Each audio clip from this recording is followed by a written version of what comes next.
Dr. Aashish Manglik has been researching and developing a new nasal spray that prevents the COVID-19 particles from binding with your body. This can allow a more accessible and cheaper way to treat COVID-19. One of the technologies we've developed over the years are the ability to find these so-called nanobodies, which are these very tiny antibodies, very rapidly.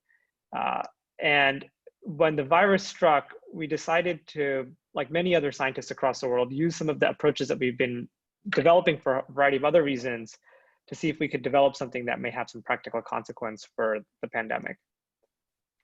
So the product, which we've cutely named an Aeronab, for an aerosolized neutralizing nanobody, the idea is that it's a protein that binds to the surface of the virus. Corona actually is made up of individual protein molecules called spikes. And these spike proteins are basically kind of like the key that opens the door for the virus to get inside your cells. So what actually happens at a very atomic or molecular level is that that spike on the surface of the virus attaches on to a receptor on the surface of your cells called the ACE2 receptor. And that fundamental interaction between spike and ACE2 is what enables the virus to get in.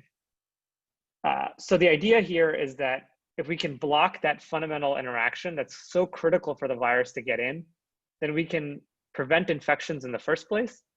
And even if you're infected with the virus actually needs that ability to infect neighboring cells, and that thereby we can prevent infections from getting worse. What we think these Aeronabs will provide is a patient-friendly way of neutralizing the virus.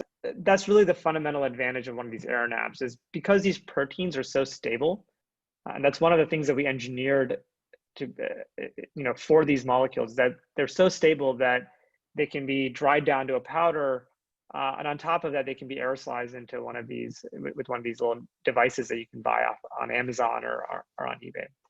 And then once it's approved for patient use, which could still take some time, there then becomes a cost-benefit analysis compared to what vaccines are available. There are no vaccines available. Of course, this is a great alternative. But even in the context of vaccines being available, it's possible that some fraction of the population may not really tolerate a vaccine or may not be a good candidate for a vaccine. And there again, these Aeronabs may have some utility. What that enables is that people at home could be given a prescription and do this at home without having to go into the hospital to get some sort of treatment. And we think that just that simple idea of patient-friendly ways of treatment, self-treatment, may enable completely new ways of dealing with the pandemic. Reporting for Scott Center News, I'm Josh Barty.